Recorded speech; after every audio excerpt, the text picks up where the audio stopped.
I was just finishing up my sophomore year in college. I was pretty overweight.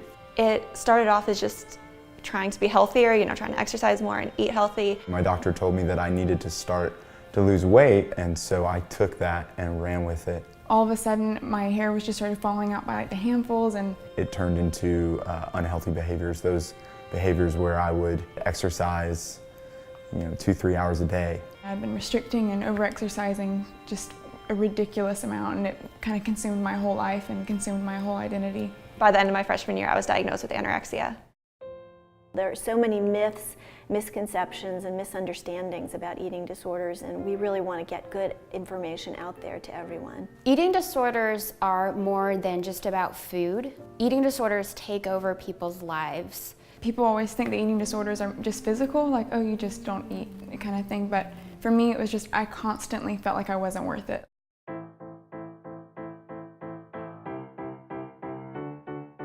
Food is not the problem. Attitudes about body image is the problem. Thoughts and feelings that are distorted around body image and food and relationships can kind of just take over, and it's this prison that people fall into. Our bazillion-dollar beauty industry is telling me how imperfect I am. Telling us what to eat, what to look like, what to wear, what to think, and what to feel. And so EDIN's here to just try to prevent that and really just be that truth in the midst of like all this lies about how you're supposed to look.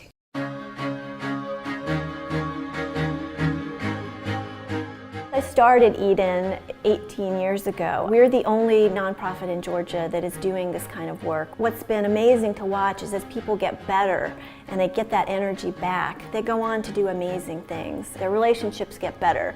They find their voice. They develop a healthy relationship with their bodies and turn into the people they were meant to be. It's still a struggle and it still takes a lot of work and effort, but it's so much more worth it than striving for that, whether it's losing weight or looking a certain way, trying to just be positive and accepting.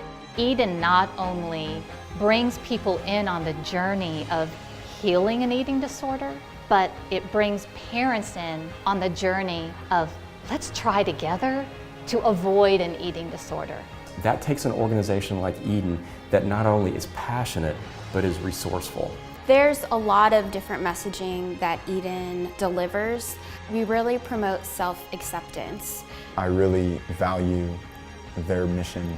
I wouldn't be where I am today if it wasn't for their support and for their just encouragement and believing in me and helping me get my story out there and helping me help others with my story. Like this, we need an organization like EDIN.